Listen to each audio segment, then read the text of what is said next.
I don't think it's completely bad to seek validation for certain things and from certain people. Many times we are seeking validation from the wrong people. We are trying to prove a point to someone that is no more in our lives. All this, I will show them that I can make it without them. You better make it because you want to make it. No. They said, who said? Even the Bible says from the mouth of 2 or 3 people, the word shall be established. When people backbite, you should be able to call them out. Can we say this thing you are telling me in front of the person you are talking about? I cannot think about 10 things at a time. I'm going to do one thing before the other. I've even removed it from my CV. All those can multitask. I cannot multitask. I would always say, you know what, let's do the other people's own. Let's sort them out. I'm not doing that again. Sort me out first. Yeah. I'm not going to be forcing friendships, forcing relationships, forcing conversations. I'm forcing nothing. I'm going to always want to be in alignment with God's will. I'm not forcing nobody. I would be praying and fasting. Things were not coming my way. I just thought I was cursed. I found myself in those situations where I'm like, you know what? Let me just keep quiet. And I know that what I have to say is going to be beneficial. I'm not doing that again. Now, for everybody around me that wants to be small, that wants to be dimming their own light, congratulations to you. The Bible says, let your light so shine before men that they may see your good works and glorify your Father who is in heaven. They have to see. Hello, my lovelies. Welcome to All Shades of Faith. I am Faith, and today we are doing part 2 of my last video, things that I no longer do nor tolerate as I get older. Let's go. Okay, so today is Sunday and I've just come back from church and I'm looking so beautiful, and I just thought, you know what? I can't wipe off this glorious looking face. I have to utilize it. As the reason why I sat down to do this video immediately. Also, when I shot my first video, the first part of this video, it was very spontaneous. It was very unscripted. I literally just thought of it and I sat down and I shot. I did not write anything down. I know it was very unplanned, if I should say so myself. But immediately I stopped filming, I started remembering other things. And I was like, you know what? I'm going to shoot a part 2 because I can. And also because the essence of sharing these things is not only to out myself, it's to share with you things that you don't necessarily have to be doing, whether you are a young person or you are a older person, especially if you are young. Many of these things we do them for validation, for I don't know what we hope to get from it. And I'm basically doing this video almost like if I could talk to my younger self. These are the things I would tell her not to do because... Okay, so I wrote them down this time around. I wrote the extra things down. And the first on the list is listening to hearsay. That thing where you just believe everything people tell you because you think they are credible or it's a credible source, whether it's news or gist or whatever. It's not, it's... They said, who said? Can we go and confirm? Maybe because I'm a researcher, I have to confirm. Even the Bible says from the mouth of 2 or 3 people, the word shall be established. So if you come here and tell me he said, whatever, I don't care who you are, honestly. I'm not going to take your word for it. It doesn't mean that I don't trust people. It just means that when people backbite, and you should know when people are backbiting, you should be able to call them out. Can we say this thing you are telling me? Or when they try to gossip, can we say it in front of the person you are talking about? If not, miss me.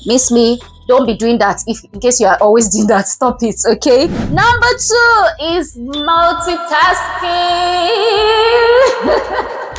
Yes, women are wired to multitask, but the older I get, I just realize that my energy levels are very low. I cannot think about 10 things at a time and get 10 things done at a time. I'm going to do one thing before the other. So I get overwhelmed very easily, and that's because my brain is always on overdrive all the freaking time. And because I'm a multipotentialite, the only way I've been able to nip overwhelm in the bud is by doing one thing at a time. Even when I'm thinking, I like to think one at a time. Now I can do multiple things in quick succession, but it's always going to be one thing at a time. Again, because of what? I'm getting old. So I'm not doing, I've even removed it from my CV. All those can multitask. I cannot multitask. Sorry, I know what it means, but I'm not gonna lie, okay? Number 3. This one is very personal. It's I don't know. Because I have done this all my life, I'm no longer doing it. And that is deprioritizing myself. I'm always pushing myself to the last part of anything, the least, a task, to anything to be done for one person, I would always say, you know what, let's do the other people's own. Let's sort them out. Let's sort them out. Let's sort them out. I'm not doing that again. Sort me out first. Yeah, I deserve. I deserve. And I had to learn to do this by force because I realized that I was growing into a bitter person. Why? I was always prioritizing other people, thinking they would do the same for me. And I realized that no, I can't help other people think of how they would take my own things personal if I don't take my things personal. So I am prioritizing myself so that when people are thinking of me, they know that, oh yeah, we have to put faith at the top of the list. We have to think about her first. We also have to think of her needs. I'm basically doing love your neighbor as yourself because I am loving my neighbor more than myself, or I used to love my neighbor more than myself. So now I want to give myself the attention, love, kindness, all of those things I do for other people first for myself, so that my cup is full enough for me to be able to empty out of it to others, to be able to pour out of it to others. And I think you already get the message. Okay, stop deprioritizing yourself. You matter. Number 4, forcing anything. I'm not forcing nothing, especially because I've gone through so many hard things in my life, very hard phases of life where it just feels like things are not clicking for me. And I realize now that no, that's not the case. Things are clicking for me in God's own time for me. So I'm not going to be forcing things. I'm not going to be forcing projects. I'm not going to be forcing jobs if they are not coming. I'm not going to be forcing friendships. I'm not forcing relationships. I'm not forcing conversations. I'm forcing nothing. My life is literally in God's hand. And so whatever it is that God brings my way, I'm going to receive with thanksgiving and work my hardest to keep it. Now, this does not mean that I'm going to be complacent and, I'm just like, you know what, anything that comes, I'm not going to be a go-getter or anything. What I mean is I'm not going to be forcing anything that is already too strenuous. Before, I used to have. You guys should not have known me back then. Although some people would have loved this because those people, I feel like they benefited a lot from me carrying things on my head. I would be forcing friendships, relationships that have gone south. I would be praying and fasting. I would be going out of my way. I would be praying for jobs that I won't even check with God. Things were not coming my way. I just felt I was cursed. Now I have better understanding and I know that no, I'm not cursed. I'm going to always want to be in alignment with God's will. I'm not forcing nobody. And when it's time for something to move out of my life, whether it's a friendship, a relationship, something, a business contract, I'm going to let it go. This thing of forcing things and people and human beings, I'm tired. I'm not doing a game. Number 5 is dimming my lights. I wrote here that dimming my light, playing small to make others comfortable. As you can see me, I'm a very lightful person. I have a lot of light. I'm very loud. Like my energy is loud. My presence is loud. My aura is bright. When I get into a place, you would know that somebody has come. Even if the place is very dull, by the time I sit down and I, get familiar with everybody, even sometimes not get familiar, I would break the ice. I would make people laugh. I would, like I said in my last video, ginger, all of that. I always bring that energy. I'm a ball of energy, yes, like they say. But I realized that I have shrunk for quite some time because I'm always like, hope they won't think my own is too much, hope this, hope that. Why must I always be the one to have opinion? Can't I keep quiet like every other person? Can't I be an onlooker? I can't. And then when maybe they say, oh, does anybody have any idea? Because I always have ideas, thanks to God, and I'm always like coming up with creative stuff, sometimes I feel like I should keep quiet because how come I'm the only one that has something to say? How come I'm the only one that has ideas? How come I'm the only one that has input? It doesn't mean that I'm always in spaces where I'm the superhero champion, something. But I found myself in those situations where I'm like, you know what? Let me just keep quiet. And I know that what I have to say is going to be beneficial. I'm not doing that again. Now, for everybody around me that wants to be small, that wants to be dimming their own light, congratulations to you. Me. The Bible says, let your light so shine before men that they may see your good works and glorify your Father who is in heaven. They have to see. It's very important that they see. Okay, so part of dimming my light is not taking the accolades for certain things that I do because, I don't want it to look like, I don't care anymore. I'm not going to underplay or undermine my accomplishments. When they say, what do you bring to the table? The things I bring to the table, my skill set, my strengths, All right, anything that I am able to achieve or that I contributed to immensely, I'm going to stand up and tell them, let them clap for me. I'm no longer dimming my lights. I'm no longer undermining myself. I'm no longer going to be unnecessarily humble because I don't want it to look. I want it to look. I want it to look. I want people to know that I'm the one that did something. Yes, that thing of underplaying myself, my achievements, my accomplishments, because is it only you? Yes, it's only me. Oh, I want to be an inspiration to the people around me. So I don't understand why I would be unnecessarily humble when there is no need for it. Anytime it's time to toot my own, my voice is gonna be loud. I'm gonna be there. So no more dimming my light. And I think you already get the message from that. Stop dimming your lights. Number 6, seeking validation. So you see, this validation matter is something that I don't think is completely bad to seek validation for certain things and from certain people, maybe from mentors, from role models, from people that have held your hands to see you through certain phases and maybe skill sets or whatever that you are acquiring. I think it's always like a good pat on the back if these people are able to commend your efforts, compliment, tell you where to do better, give you pointers and all of that. But you see that thing where you now take it up a notch, that you now feel like if these people have not okayed anything you do, then it's not good. It's a very thin line, because sometimes in my case, you have visions that some other people cannot get. All right, it's you that God gave the vision to, and while God has placed certain people in your life to guide you and all of that, give you that direction, you should not be seeking validation in the sense where you now think if they don't okay anything you do, then it's not good enough. And that's for even, this is a niched variation of validation seeking. Now, when it now comes to general validation seeking, I think we all need to put people that seek validation in one room and do a little bit of mental health check for them. And the reason I say that is because many times the validation that we are seeking is not even anything close to what I just described. Many times we are seeking validation from the wrong people, from people that don't even know we exist. Social media validation. We are trying to prove a point to someone that is no more in our lives. All this, I will show them that I can make it without them. You better make it because you want to make it. No.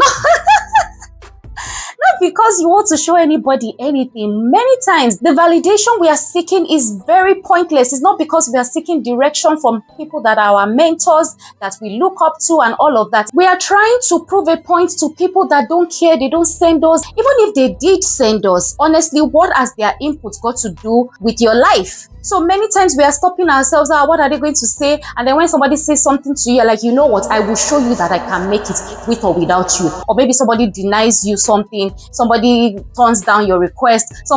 And I'm saying this, the reason why it's on my list is because it has happened to me countless times where I'm trying to achieve something because I want to prove to that person that said I couldn't do it, that I can do it. Let the things that these people say to you actually be a driving force for you to achieve that thing you want to achieve, if truly you want to achieve it. But that thing of seeking validation where you're like, I want to prove a point, I want to show them. Some people even go as far as doing things that they would not ordinarily do, is not their cup of tea, just because they want to show people that they too, they can do it. No, as we are together now, let's reason. Does it make sense? So validation seeking is something that I personally regret the number of times I have sought validation, and I am never going to do it again. I'm not going to seek public opinion, people's opinion on things that have to do with my life when I know it's God that gave me the vision. I'm going to go to people that are mentors, people that prayed with me, that actually are there with me in the physical, holding my hands, not some internet faceless keypad warriors that, as I'm saying it, you can see that I'm already annoyed. So please, let's stop doing that. I'm not doing that. I don't even tolerate it. Like when I see that you are that kind of person that you're always seeking validation, what are people going to think? What's your business with people? Oh gosh, I need to breathe.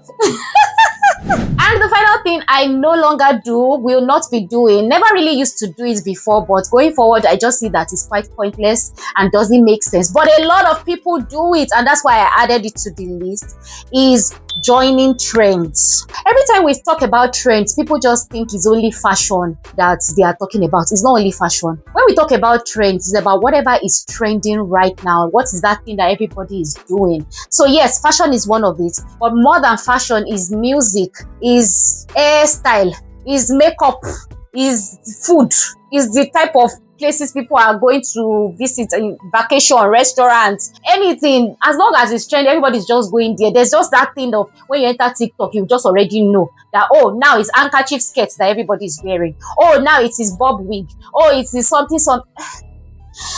It's stressful. How are you people copying? I've never been a trendy girl that, oh, because now people are doing something. I don't have any problem with trends in terms of people that jump on trends all the time. Maybe there's a certain hairstyle that is raining, a certain type of wig, I don't have a problem with them. I just feel that sometimes we lose our identities in these trends. Sometimes you end up not knowing what you like because you are jumping on every trend. Every music is the music you're listening to. Some of you, your type of music is domwen, but all of a sudden now everything is just the jumping one. Now you don't even remember that it's domwen type of music, calm, slow, that you like. You have lost your identity, you know. So this is not something that I do. To be very honest, I'm not a whatever is trendy type of person, but I just realized that sometimes I get influenced. Now it is blushes that are raining, like all this very elaborate blush thing that we can see, the blush and, you know, blinding blush. And sometimes I'm like, this blush something that is trendy right now. Before we used to laugh at it. So it's not as if blush is bad, but it's just that thing of, is it necessary for me to jump on the trend? Maybe you are not a wig person. To be honest, I'm not a wig girly. You know, those really expensive ones. Because I'm not a wig girly, I didn't see the reason why I should be buying expensive wig. Because why? It's not my thing, all right? And I realized that if you're not careful, you get sucked into that trendy thing that, oh, now you want to buy bone straight something. I don't even know the names. Bust down, can it come? You know, pixie coil, something. And maybe deep inside, you are really a straight hair girly or braids. You know, you are something else. Maybe just carry your hair, whatever. I just feel like joining trends is quite pointless, all right? It's very hectic, and it requires so much energy that, as you can hear from my voice, I don't have. So that's one thing I have retired, having to join trends in terms of the food everybody is eating, the restaurants they are going to, music taste, public opinion, political opinion. Oh, everybody thinks this particular situation or the way the government is doing something is right. Have you ever stopped to think, what do I think? Do I align with what everybody thinks? Do you get? Everything is not for everybody, and that is what makes us special. That's what makes us unique. Our individuality is very, very essential. But these days, there's so much noise because the trends, as the name implies, they always, like, they go on top of the leaderboard, the chart board, they overwhelm the entire thing. And while trends are not bad, you could lose your individuality, you could lose your sense of self into them, and so you should be very careful. That's one thing that I know that I'm not really into, but I thought to add, as you shouldn't be joining trends for anything. Find yourself, find your passion, find your music taste, find the things, the food that you love, the places you love to hang out. So everybody is now going to beach. Some people don't like me. I don't like beach. I don't like water. Like, I don't understand. But I should not join everybody to be saying I will go to a beach resort because I will just be bored, because it's only water and sea that will be seen and sand. You understand? So you need to figure out what are the things that you like for yourself so that you don't lose your individuality. It doesn't mean that you won't do certain things that maybe are trending. You know, there's nothing wrong with them. But that thing where you lose your own voice in the midst of everything, that's something that I completely do not recommend. Yeah, and so these are the 7 extra things that I don't do anymore. Some of them I didn't used to do before, but I completely no longer tolerate them. I no longer tolerate all these 7 things. Let me list them again in case you missed them. Listening to hearsay, multitasking, deprioritizing myself, forcing anything, dimming my lights, trying to form humble just to make others comfortable, seeking validation, joining trends, and bandwagon. So yeah, this is where I'm going to be drawing the curtains on today's video. In another video, I'll talk about things I now do as I get older that I didn't used to do before. If you've loved this video, please give it a thumbs up. Share with me in the comments the things that you no longer do or you think I should add to this list. And yeah, subscribe if you are yet to subscribe. Thank you so much for watching. I'll see you in the next one. Bye.